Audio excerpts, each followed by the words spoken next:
Friends, मी Amar Patil. Welcome to Amar scientific solutions. पुस्तकांच्या पलीकडे या भागामध्ये सर्वांचं स्वागत आहे.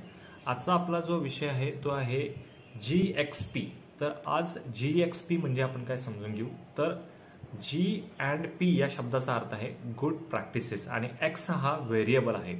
तर या गुड प्रॅक्टिसेस म्हणजे रूल्स, रेग्युलेशन्स आणि guidelines define for pharmaceutical industry, food industry आणि मेडिकल डिव्हायसेस इंडस्ट्री. म्हणजे औषध निर्माण करणाऱ्या कंपन्या ज्या आहेत आणि फूड प्रोडक्ट तयार करणाऱ्या कंपन्या आहेत, तसेच उपकरणं जी तयार करतात मेडिकल डिव्हायसेस त्यांच्यासाठी सुद्धा ह्या लागू आहेत.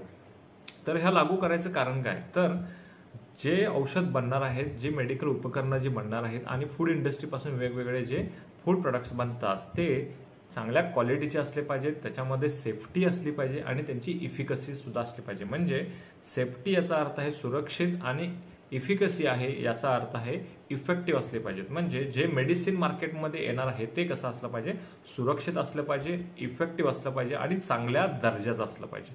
तर चला जाणून घेऊ की हा एक्स व्हेरिएबल काय करतो आणि चांगल्या स्टँडर्ड्स काय काय मेडिसिन्स किंवा उपकरणं किंवा फूड प्रोडक्ट्स कसे येऊ शकतात. तर पहिला आपण बघू की फार्मास्युटिकल्स म्हणजे औषधांसाठी हा एक्स म्हणजे काय. तर हा एक्स आहे M, manufacturing. So good manufacturing practices, त्याला GMP असं म्हणतात.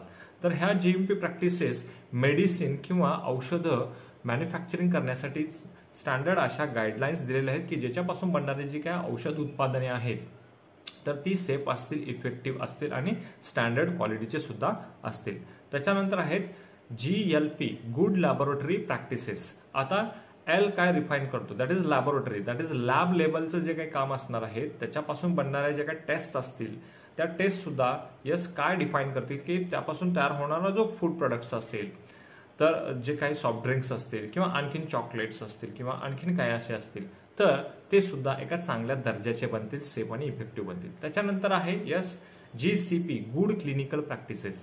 तर या practices as per the ICH E6 guidelines नुसार क्लिनिकल ट्रायलसाठी वापरले जातात. म्हणजे माणसांच्यावर जे प्रयोग केले जातात नवीन नवीन औषधांचे, की ती औषधं जी मार्केटमध्ये नवीन येणार आहेत ती चांगल्या दर्जाची असली पाहिजेत, इफेक्टिव्ह आणि सेफ सुद्धा असली पाहिजेत. त्याच्यानंतर येतो GDP, गुड डॉक्युमेंटेशन प्रॅक्टिसेस. म्हणजे या सर्व इंडस्ट्रीमध्ये जे काही डॉक्युमेंटरी काम केलं जाणार आहे, जे पेपर वर्क जे काय केलं जाणार आहे ते in the form of electronic असेल तरी सुद्धा ते चांगल्या दर्जाचं असलं पाहिजे आणि त्याच्यामध्ये एरर फ्री राहिलं पाहिजे. तर अशा पद्धतीनं आज आपण GMP बघितलेला आहे, GLP बघितलेला आहे, त्याच्यानंतर GDP बघितलेला आहे आणि GCP बघितलेला आहे. अशा नवीन नवीन गोष्टी आपण अमर सायंटिफिक सोल्युशन्स थ्रू जाणून घेऊ. धन्यवाद.